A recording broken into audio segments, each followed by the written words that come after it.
What is up? Thank you for coming to my channel, Prison POV. So last video cut off. I apologize about that sincerely. I know it bothers you guys, but trust me, it bothers me 1,000 times more. Feels like a kick right in the jaw, or that'd be a punch right in the jaw. Can't stand it. It's heartbreaking. I should be able to get all the way through this because I went through my phone in the gallery and I found out my phone was backing all my IG up. So my guitar vids, all my vids and pictures, everything from IG was being backed up in my gallery. So maybe that's why it was messing with stuff I'm not knowing. But we're going to try to get through this, see what happens. I do have a camera coming. I'm sure it's probably going to take me a week at least to figure out how to use it. So if this phone, if I can't get through this video right now, this phone messes up, I'm shooting it with my BB gun and I'm going to go buy a new phone in the morning. I say all that to say this. Sabbath the Blood. What is up, homegirl? What's up, my sister from a different mister? She sent me this shirt today and I absolutely love it. I can go on and on about how much I love this shirt. First of all, look, it has Old English writing. And no matter what you put in Old English, it looks tight. It could say, oatmeal's high in fiber. Now, where's your shirt say, homeboy? Oatmeal high in fiber? That's fucking tight, bro. Dude, Old English is sick, homie. And this says, I am social distancing. Got this crazy looking dude out here. This is some good art, too. I love how it has the moon right here with some bats. There's a castle back here. Some stuff on the back. It's a sick shirt, man. I love it. Thank you so much, Sabbath the Blood. It means a lot to me. And I hope you love the gift I got you half as much as I love this one.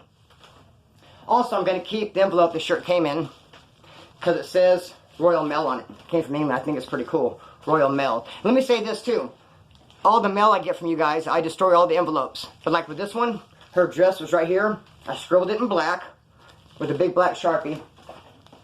This one, that's why there's a little bit of black right here because I rubbed off. So I'll scribble the address out with black Sharpie and then I'll literally cut it up, remove it and shred it and throw it away. No one will ever be able to see your addresses. See, hers is gone. Keeping this envelope, it's sick. I keep all the letters I get. Even this one, I got a letter about a month ago. It was 20 bucks in there and it said, hey Splinter, I wear a diaper. I forget to change it. I forget to keep my ass clean. Can you give me a shout out and say, hey, whatever his name was, keep your ass clean. I did not give that shout out. Thanks for the 20 bucks though, but it felt an awful lot like a setup. There's no way I was going to say that, dog. What? But, thanks for the 20 bucks. I did keep that letter though, because I keep all letters. Thank you, Sabbath the Blood, man. I really love this shirt. It's awesome. Okay, so, hey, my homeboy Heath hit me up. Shout out, his name's Charles. I'm pretty sure he goes by Heath when we were kids, because actually he's a good friend of the family's. My mom's real good friends with his mom, and he's actually my brother's age. So he's my brother's friend. He was called Heath as a child. Like I said, now I think as an adult, he goes by Charles. But I bumped into him in the pen. And I can tell you exactly when, where, and all that good stuff and everything we did because I have a photographic memory when it comes to my prison career, all the time I did, terms, violations, everything I did, everywhere I went, everything I said, everything that happened, I remember all of it. That's why I can do all these vids. And I can tell you this, Heath and I did time. Hey, where were you at? Heath and I did time in September, October 2003. The reason why I know September, October, because I got bit by the dog in June 2003, and I know I spent all summer long in pretrial county jail. And when I left there, I went to Wasco Reception, and there was Heath.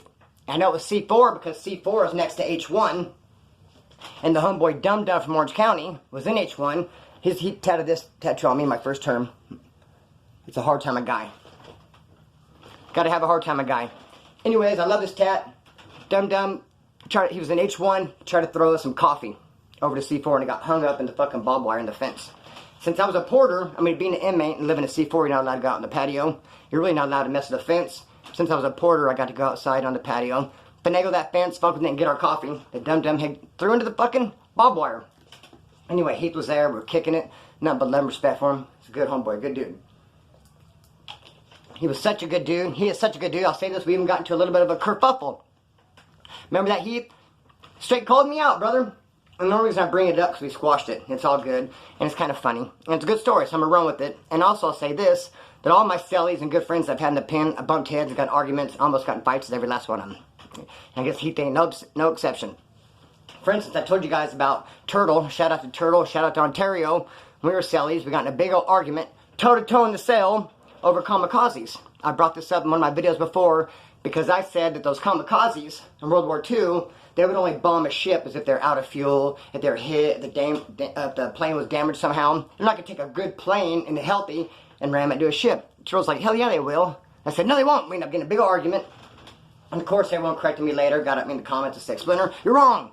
They will take a perfectly good plan to crashing the ship. Well, shit, now I know. Turtle and I got heated argument about it, but we made up quickly. It's not but love. Good dude, Turtle's a good dude. Also, me and Hot Rod, we were sillies in the hole. We got in a big argument and didn't talk for 2 days over flapjacks. It was breakfast time. We got pancakes, and Hot Rod's like, all right, cool, flapjacks. And I was like, flapjacks? You mean pancakes? It's like, no, brother, flapjacks. I was like, dude, these are called pancakes. Like, no, they're called flapjacks. Got in a big-ass argument over that and didn't talk for 2 fucking days. And I even remember what made us start talking again. It was because, well, how the cell was set up, he had a TV. He slept on the bottom bunk. And he had his TV up under the bottom bunk, hemmed up in there. What I would do when we were watching TV, I would take my bed and roll it up, turn it into a chair, and I sit next to him and watch TV. But since we were arguing, had each other on the shine, I didn't come down and watch TV with him. I stayed up on the top bed and I just read for 2 days, unless we were working out on the yard. And then we got dinner, and it was fucking some nasty-ass stuff, had onions in it. And I was like, hey, homeboy, you want my dinner? And I was like, yeah, shoot it, dog. Went down there, gave it to him, started watching TV. Oh, shit, my dog's going nuts. Hold up. Fuck, I had to go get my dogs. I don't even remember what I was saying, damn it. So, let me pause and gather my thoughts. Oh, yeah, me and Hot Rod didn't talk for 2 days, arguing over flapjacks. I love that dude. He's one of my best friends of all time, I'd say. Hot Rod. It's my neighborhood, known from the pen from the streets. We've got a gang of petty-ass arguments. We both like to argue and debate and shit. That's why. Love you, Hot Rod. So, but Heath and I, let me tell you what happened. So I still remember that, okay, it was kicking. My homeboy Matt was there. Told you about him. In fact, he had the keys to the building. Matt from OC. I had a town with him my first term. So, C building, just fucking tout. How C building is set up is 2-tier. A side, B side, C side. Matt slept on A side, top tier. He slept B side, top tier. And I slept B side, bottom tier. And we were all hanging out one day. Matt, Heath, and myself up in Matt's bed area. Upper A, top tier. And we're sitting joking around bullshit. And I said something to Heath, joking around.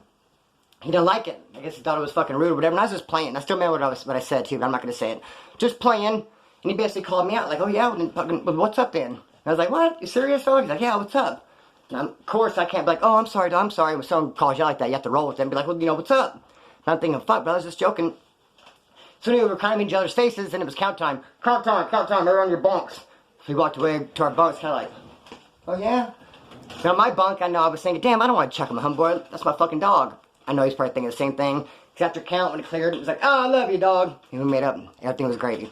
He's a good dude. Hey, homeboy, nothing but the utmost. Love, respect for you, dog. Glad to hear that you've been out for several years and things are going great for you in life. Alright, so take it back to when the video cut off. This water stalking me. Corcoran 3B. I was selled up, homeboy Eddie Adams. Then I ended up selling up Smiley from OC. No, not Smiley from Hard Intentions. I wish he'd be the perfect Selly. He's a tattoo artist, man. It's the best Selly there is. I mean, that's the best thing to be in prison as a tattoo artist. You'll have a maid. And if your Selly has a maid, then you have a maid. Anyway, I selled up with Selly, with Smiley from Orange County. And it turned out to be a bunch of drama. The reason why is, now Eddie Adams and I were on orientation in Building 3. After that, usually moved to another building. There were 2 white beds open. One in Building 5, and there's a white bed open in Building 3 with Smiley. I was going to go into one of those, Eddie was going to go in the other. But we'd already worked it out. I was going to go with Smiley in Building 3. I want to stay in Building 3 because I had a homie named Tom that I was studies with way back in the day in Wasco in D1.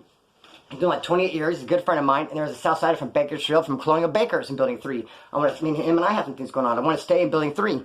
Eddie didn't mind going to Building 5. We had it all worked out. But the dude Bobby in Building 5 actually had the keys to the yard, but only temporarily. Because the dude who had the keys was in the hole. He was coming back and he wanted the yard back. While he was gone, Bobby had him. He had it in his mind I was going to be a Selly. He wanted me to move in with him. So when he found out that we already had it worked out and then know I was going to go with Smiley, he was all fucking butthurt and he got offended by it. Felt disrespected that, you know, we worked it out without him, I guess. So after that, man, me and him, it was a straight tension all the time. I'd see him on the yard and be like, fuck, I couldn't stand that fool. I'm not going to talk about too much, so I'm going to do a video called Doing Time at Corcoran. I'm going to cover that shit. So there I am, hanging out with Homeboy who has the Lokes that I know from Oildale. Used to give him rides. If you saw my Homeboy Part 1 video, bumped into him again. I did it low over at Ironwood and at Kern Valley. Then I paroled. I was not supposed to, but I was going to keep in touch with him, this and that. I didn't, and he felt a little bit upset, so I got to Corcoran. We worked it out. So he's asking me, he knows I paroled and had a badass house waiting for me. He's like, you still got your house, homeboy? I guess he figured I might have took the whole thing and threw it in the spoon and whoop. Nope, I slammed the whole thing. Like, yeah, dog, I still got my house. He's like, well, I mean, what's up with it? You guys got it while you're in here. I said, I got the homeboy Scuzz living there. And he goes, Scuzz, little Bobby. Now, rest in peace, Bobby Pascuzo Scuzz. He passed away. Good homeboy right there. And so I'm able to talk about it because he passed away. But he goes, yeah, Bobby Pascuzo. He goes, yeah, he's a good friend of mine. He goes, ask him if I could have his number. It's like, all right. So the next day I call home, call Scuzz on a cell phone, and I say, hey, here at Corporate 3B with the old boy. He says you guys are real good dogs. Know each other from back in the day. He wants your number. Scuzz said, yeah, go ahead and give it to him. Now this dude with the low, homeboy, he was already hitting like about an ounce of weed every weekend. And that's why I'm not bringing his name up, telling you his name, so I don't want any ramifications. But he had a lot of shit going on. Like I said, he was the weed man. He had the grip of weed every fucking weekend. So then he said he wanted to hook up with Scuzz. So a couple days later, I'm on the yard. He walks up to me. He's like, yeah, I had gone and picked up an ounce of heroin from Scuzz. I'm like, what? Por qué?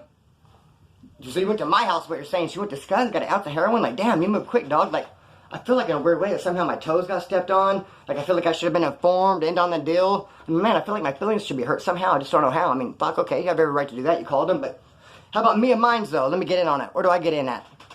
I know I got something coming. He goes, yeah, don't trip, man. We're going to take care of you. You got some coming. It's like, cool, fuck it. So it's like Wednesday or Thursday, he tells me this. He's going to get it this weekend. I don't see him all the rest of the week. Sunday night yard is when I'm going to see him. He should have it. Everything should be good. So Sunday night yard, I get out. I'm in building 3. He's in building 2. I go walking across the yard. Walking over to him. From a distance, I can tell he's looking at me and he's giving me one of these. I'm going, no, man. Anything but that, bro. Not a slow head shake, dude. But something you got. I got stuff involved with this guy. He's going to give me a slow fucking head shake from across the yard. That's allbad.com. Like, fuck, what could have possibly happened? I go up to him, what happened, bro? He goes, I flushed it. I go, you flushed it? He goes, I flushed it. I go, you flushed it? He goes, I flushed it, man.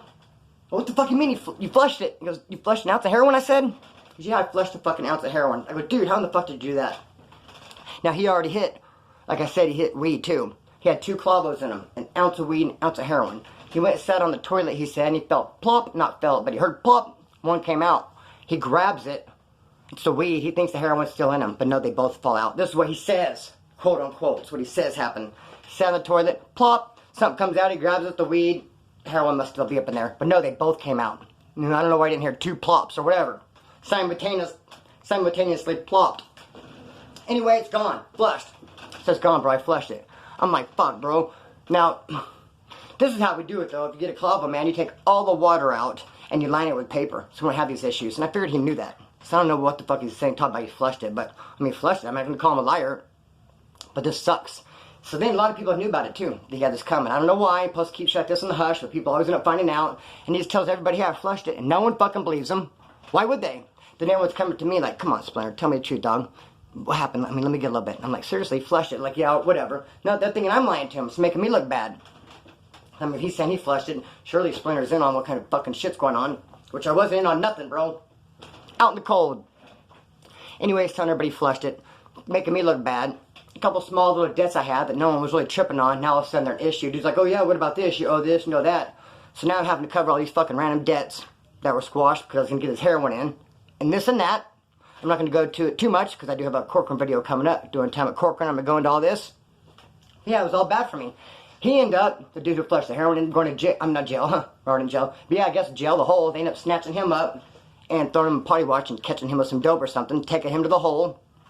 And then the word on the yard was he had all that stuff with him, took all the dope to the hole with them. But they couldn't have done that because he went to potty watch. I don't know what happened to the guy. There's all kinds of different rumors. No one really knows. But I do know he ended up passing away. Rest in peace, homeboy. Then after that, like I said, things got crazier for me because everyone was coming after me for all these debts. And then I was not looked at in a good light. Because people think I was involved in the whole fucking talking about flushing incident. Which I don't even know why people knew about that anyway. People keep showing the hush. I didn't tell nobody. It was crazy, man. It was crazy ass yard. People doing crazy ass shit.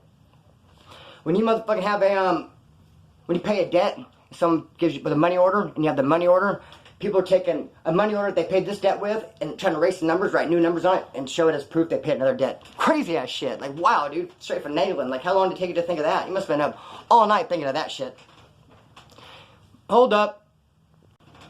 That's about it, man. I pray that this video even comes through. I just did a video right before this, 18 minutes long. I'm going to go play it. It wasn't even there. No one else has me stressed out. I'll be talking about this next couple of days. Trying to detox from weed. I ordered this weed detox pills in the mail. It's over a week and a half ago. They're still not here yet. Mail is jacked up. And then I was tracking it, and it said it should be there Sunday, 8 o'clock. that came and went, and now when I track it, it says nothing. It says, oh, it's on its way to the next little spot. It's crazy, man. It's time-sensitive shit. I need those detox pills. Supposed to be getting off weed. I got some shit in the mix. Make a video and tell you guys all about that. But for now, cut the string on this, let it fly. Peace!